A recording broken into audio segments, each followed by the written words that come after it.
오늘 우리 예배 공동체에게 주시는 하나님 말씀, 마태복음 6장 5절로 13절에 있는 말씀, 오늘 주기도문 두 번째 말씀 우리 같이 보도록 하겠습니다. 마태복음 6장 5절로 13절에 있는 말씀입니다. 우리 저하고 한 말씀씩 같이 봉독하도록 합니다. 제가 먼저 5절 말씀 봉독합니다. 또 너희는 기도할 때에 외식하는 자와 같이 하지 말라. 그들은 사람에게 보이려고 회당과 큰 거리 어귀에 서서 기도하기를 좋아하느니라.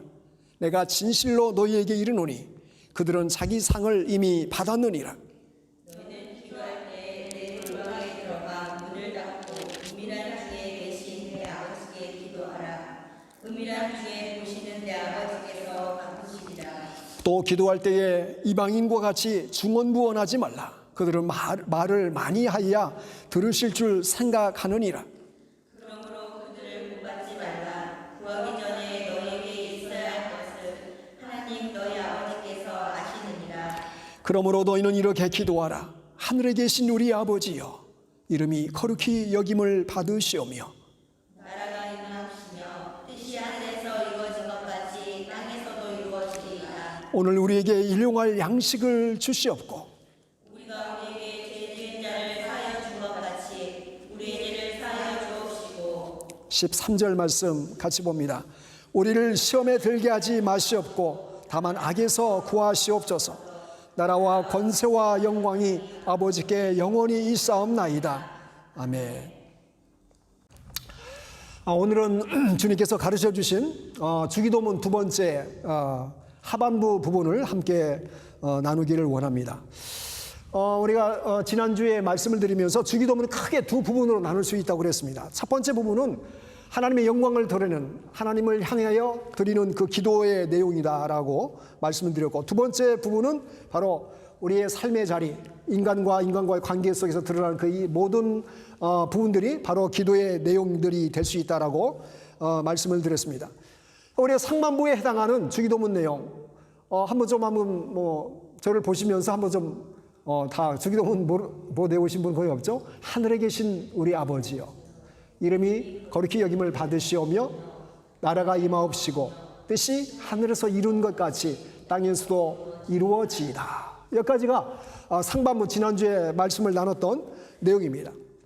기도의 그 첫 시작이 바로 하나님은 바로 나의 하나님, 우리의 하나님이 되신다라는 곳에서부터 기도의 내용이, 기도의 간구가 시작된다고 했습니다. 하나님이 바로 생사화복을 주관하시는 역사의 주관자가 되시는 그 하나님이 바로 나의 하나님, 우리의 하나님이 되신다라는 믿음의 고백에서부터 감히 기도할 수 있는 기도자가 될 수 있다는 거예요.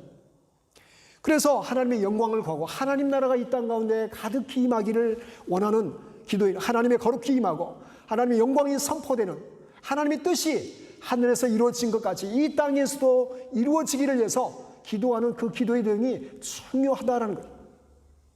그래서 어떻게 보면은 이 주기도문 그 말씀을 묵상 그런 생각이 들어요.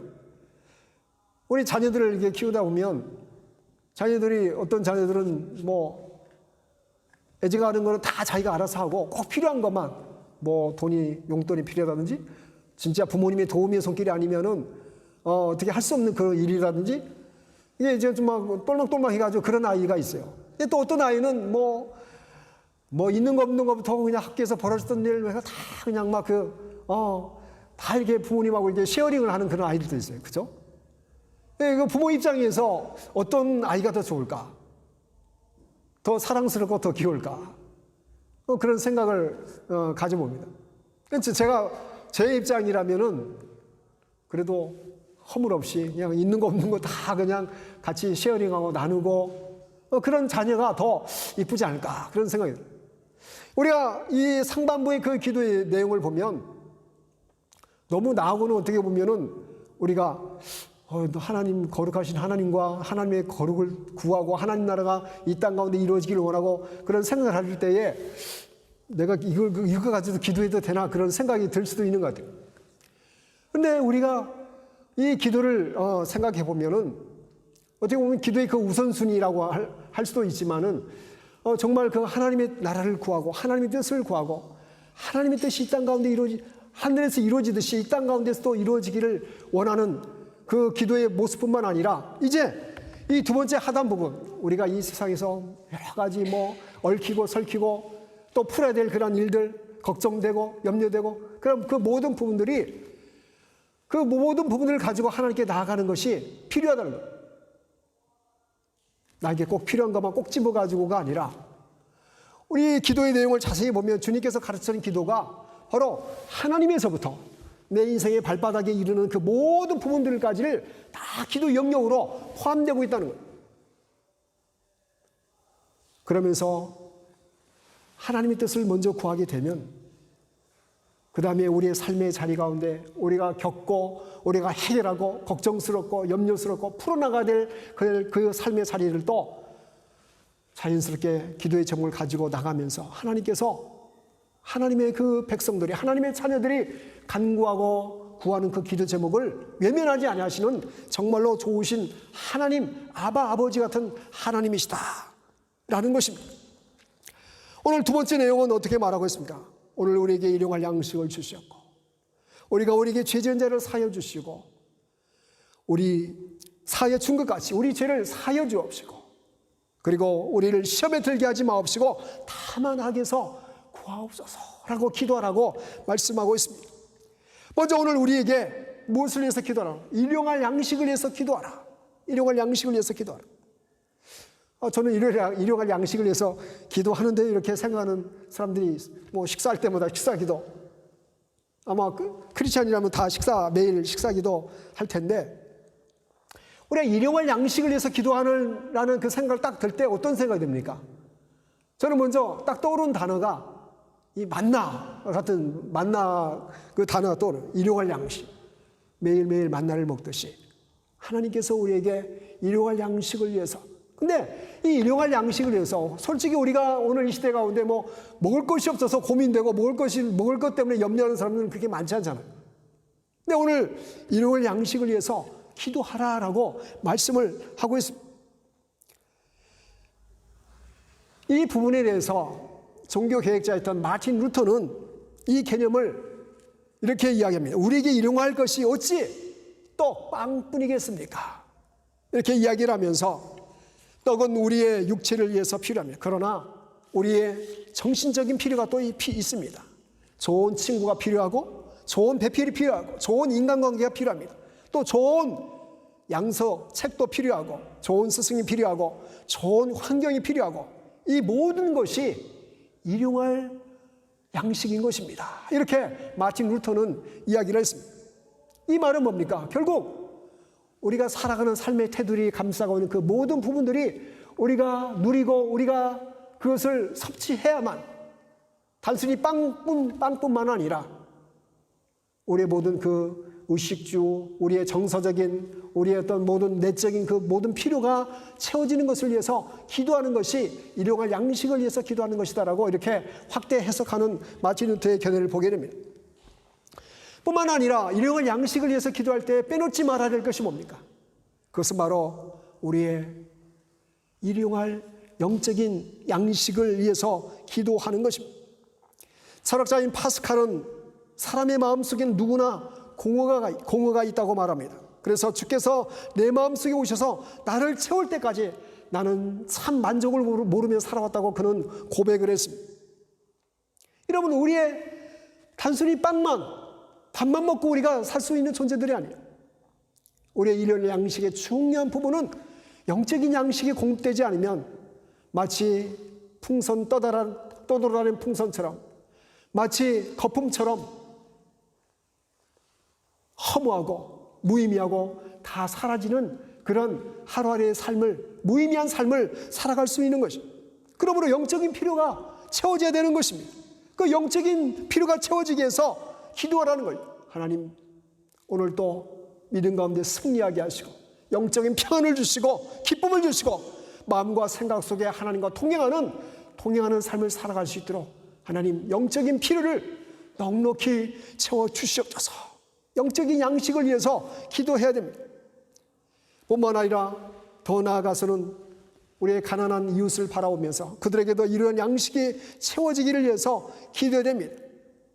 내 가정 나만 아니라 그 울타리를 넘어서서 기도의 영역이 더 넓혀져 가야 됩니다. 그래서 에베소 4장 28절에는 이렇게 말하며 도둑질하는 자는 다시 도적질하지 말고 돌이켜 빈궁한 자에게 구제할 것이 있기 위하여 제 손으로 수고하여 선한 일을 하라. 이 말을 좀 풀어서 얘기하면 열심히 수고해서 또 돈도 벌어서 그것을 가난한 자들에게, 불쌍한 사람들에게 나눠줄 수 있도록, 선한 일을 할 수 있도록 그렇게 수고하고 애를 쓰라라고 말하고 있는 것입니다. 이것이야말로 우리가 이 세상을 바라보면서 하나님 백성으로서 품어야 될 일용할 양식을 위해서 기도하는 기도자의 자세인 것입니다. 두 번째, 기도는 우리가 우리에게 죄 지은 자를 사하여 준 것 같이 뭐라고 말하고 있습니까? 우리 죄를 사하여 주시기를 위해서 기도하라라고 말합니다. 여러분, 신약성경의 죄라는 단어는 하마르티아라는 단어를 씁니다. 하마르티아.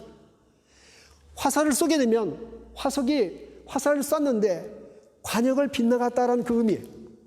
우리의 생각, 우리의 말, 우리의 인생이 하나님의 그 기준, 하나님의 그 스탠다드에 어긋나는 것이에요. 그것이 죄라는 것이에요.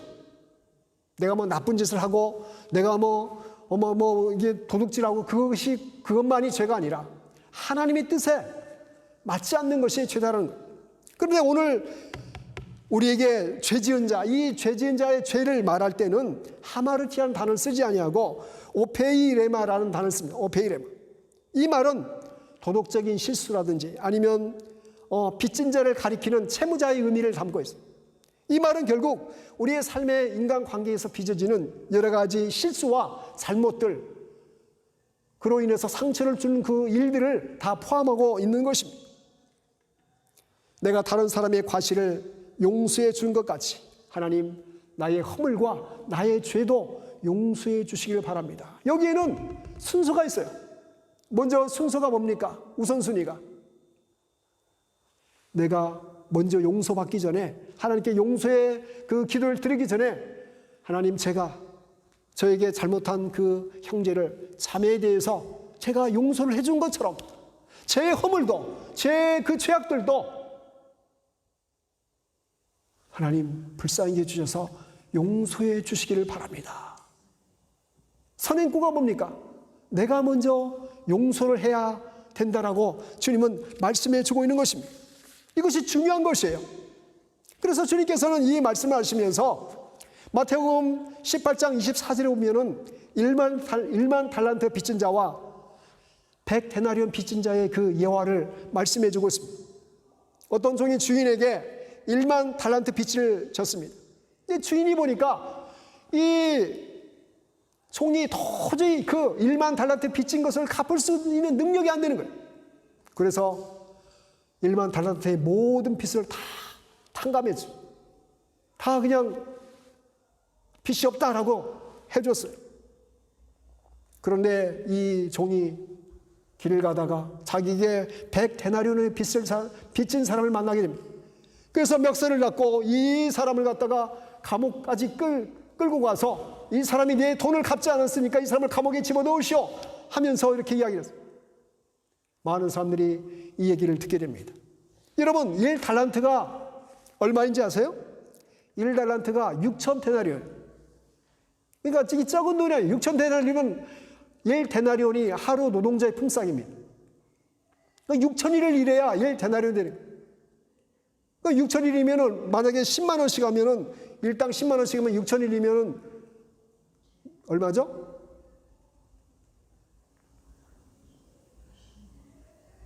예. 6억입니다. 6억. 6억인데 1달란트가 6억 원이에요. 적은 돈이 아니잖아요. 어쩌면 평생을 벌어야 될 돈이에요. 그런데 1만 달란트면은 6억 곱하기 만을 곱해야 되는데 그러면 얼마입니까? 예, 잘 계산이 안 되죠? 계산해 보니까 약 6조 원이에요. 6조 원. 저도 이게 계산해 보니까 이게 보고 숫자에 참 깜짝 놀라게 되는데 1만 달란트.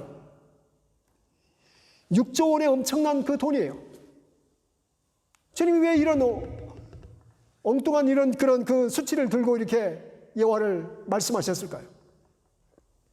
바로 우리의 허물과 우리의 죄악에 용서받아야 할 그 분량은 바로 6조 원의 그 값어치와 같이 상상할 수 없는, 우리가 도저히 벌어서는 갚을 수 없는 그 허물과 그 죄악과 그 악함들이라는 것입니다.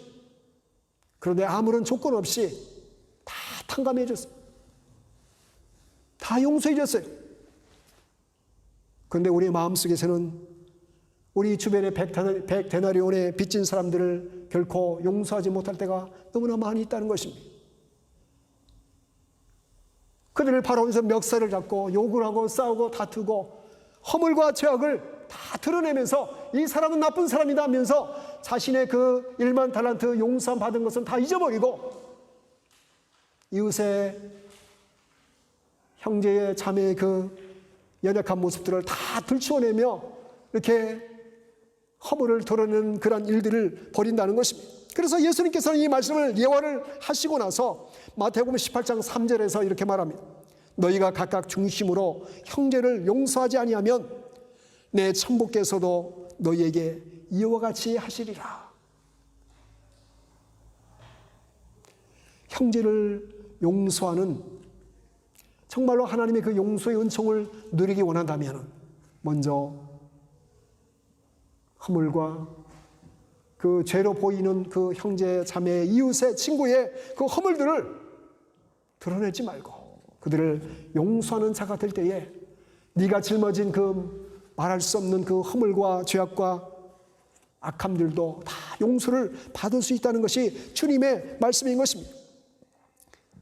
이 예화를 듣고 베드로가 이게 좀 의문이 들었어요. 예수님, 그러면 형제가 내게 죄를 범하면 그럼 몇 번이나 용서를 해 주어야 됩니까? 베드로가 예수님께 묻습니다. 7번까지 용서를 해주면 되겠습니까? 그러자 주님께서 뭐라고 말씀하십니까? 아니야. 7번뿐만 아니라 70번씩 7번이라도 용서를 해주라. 자, 어쩌보면은 우리가 감당할 수 있는 영역이 아니에요. 7번뿐만 7번 용서하는 것도 정말 말할 수 없는 그 너그러운 사람인데 7번뿐만 아니라 70번씩 7번이라도 할 수만 있는 대로 끝까지 용서해 주라는 것이 주님의 답변인 것입니다.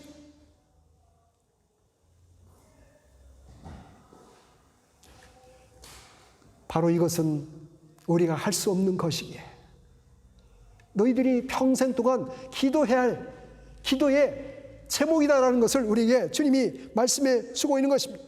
용서는 우리의 의지로, 우리의 감정으로, 우리의 노력으로 이렇게 70번씩 7번씩 어떻게 우리가 용서해 줄 수 있겠습니까? 한 번도 용서하기 어려운 우리들 모습들 아닙니까? 자신에게 조금만 피해가 오고 자신의 자존심을 조금만 밟아놔도 금방 꿈틀대는 것이 연약한 우리들의 모습인데 어떻게 우리가 주님이 말씀하신 그 말씀하심에 순종할 수가 있겠습니까? 이건 불가능한 영역인 것입니다. 그러므로 이 일을 위해서 기도하라라고 말씀해 주시는 것입니다. 네덜란드의 믿음의 여인 코리 텐 붐이 자기 언니의 그 목숨을 빼앗아갔던 그 원수 나치 수용소의 간수의 얼굴을 바라보는 순간 그가 이렇게 기도를 했다고 합니다. 주님, 난 저 사람 도저히 용서할 수 없습니다. 도저히 용서할 수 없습니다. 그런 막 반발하는 그 기도를 주님께 드렸다는 것입니다. 그래서 주님께서 이 여인에게 말하기를 난 너에게 용서할 수 있느냐 없느냐를 묻지 않았다. 난 너에게 순종하겠느냐고 묻고 있는 것이다. 그 말씀을 주셨다는 거예요. 내가 용서하고 용서 안 하고가 중요한 것이 아니라 그거는 내가 할 수 있는 것이 아니잖아요. 그 말씀하심 앞에 순종하는 자가 되느냐 순종하지 않는 자가 되느냐가 네가 결정해야 될 것이 그것이다. 우리는 정말로 누구를 용서할 만한 존재가 아닙니다. 그러므로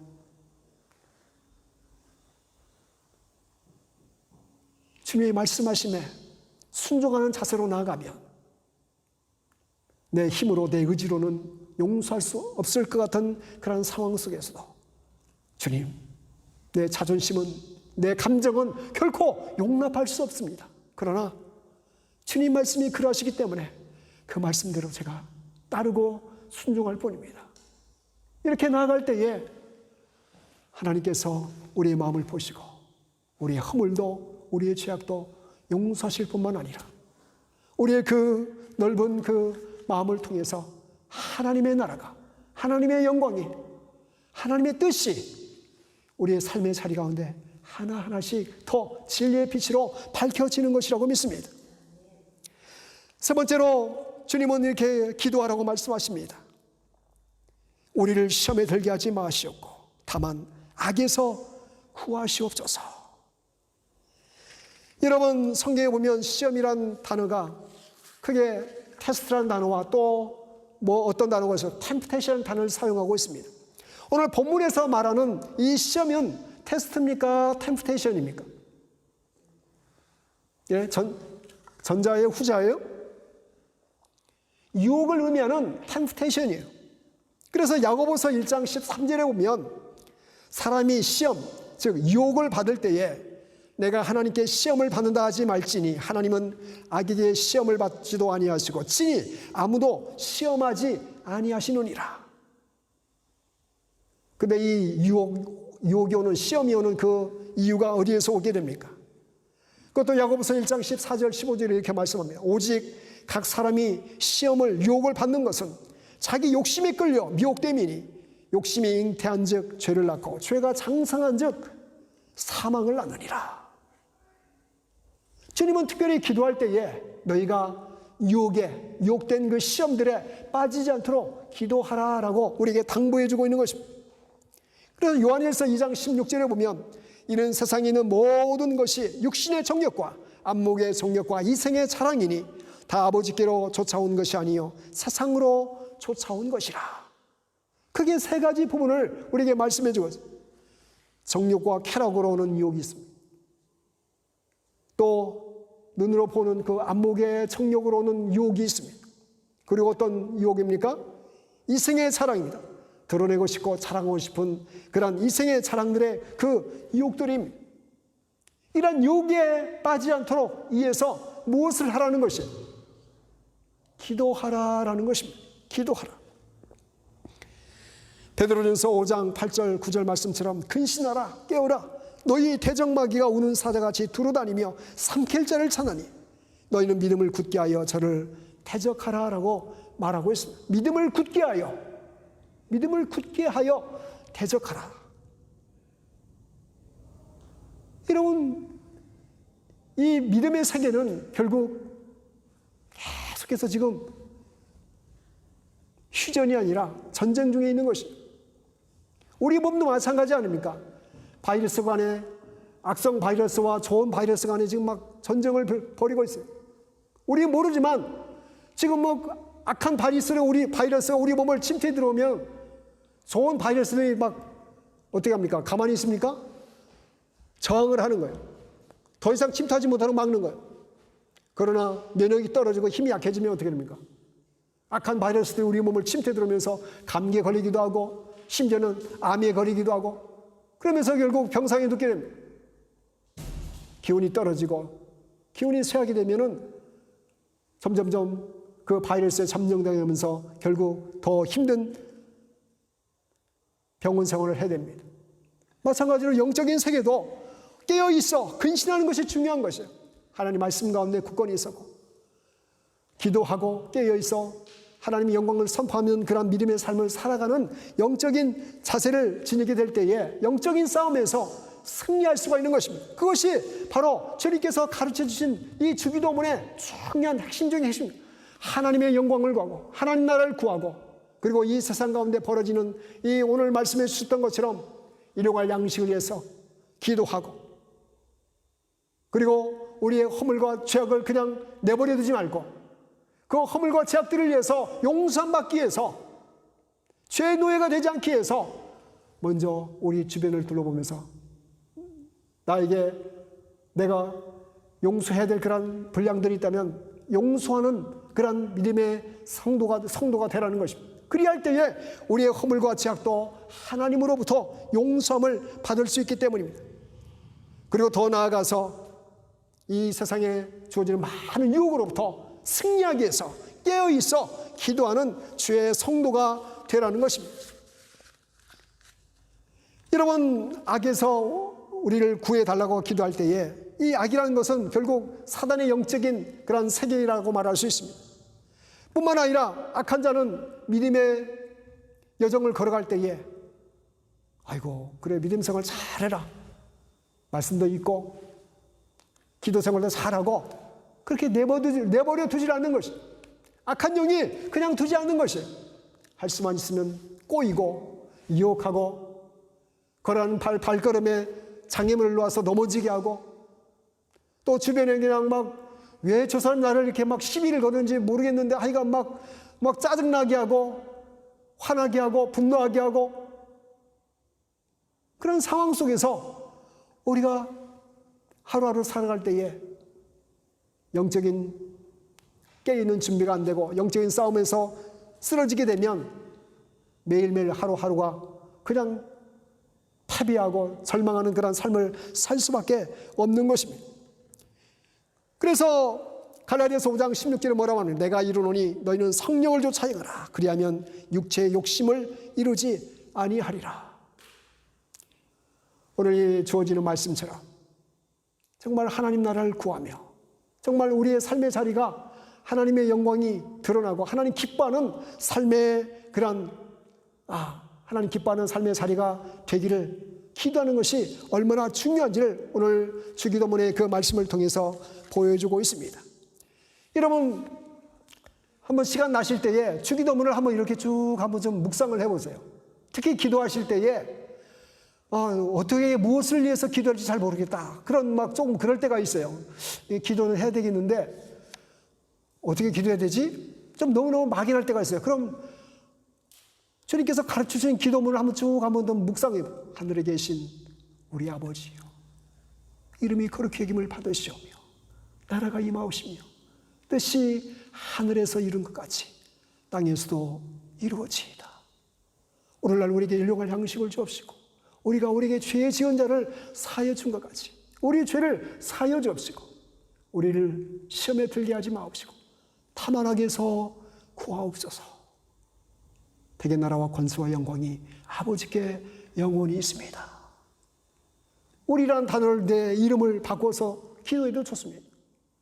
내 이름을 넣어서 우리라는 그 말 속에 바꿔서 이렇게 기도하면서, 그러면서 하나님의 음성을 듣고, 그러면서 그 주기도문을 통해서 우리의 믿음의 자리가 하나님 기뻐하는 그런 승리하는 축복된 믿음의 자리가 되어지시기를 간절히 주님의 이름으로 축원을 드립니다. 우리 시간 한 3분 정도 우리 모습을 바라보면서 기도하기 원합니다.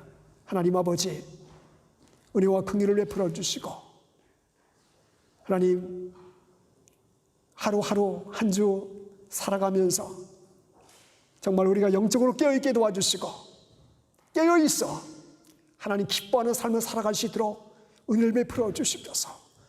우리가 기도하지 아니하고는 결코 승리할 수 없는 하루하루의 삶의 여정입니다. 단순히 먹고 사는 것이 중요한 것이 아니라 그 이면에 있는 이 영적인 세계 가운데 하나님의 주도권을 인정하며 하나님의 살아계심을 인정하며 하나님과 더불어 승리하는 그런 주의 백성이 되기를 원하오니 주여 마음과 생각을 지키시고 우리의 삶의 자리를 지키시고 인도하여 주시옵소서. 그런 마음으로 우리 자신을 바라보며 한 3분 정도 함께 통성으로 기도하도록 하겠습니다. 같이 기도하십니다.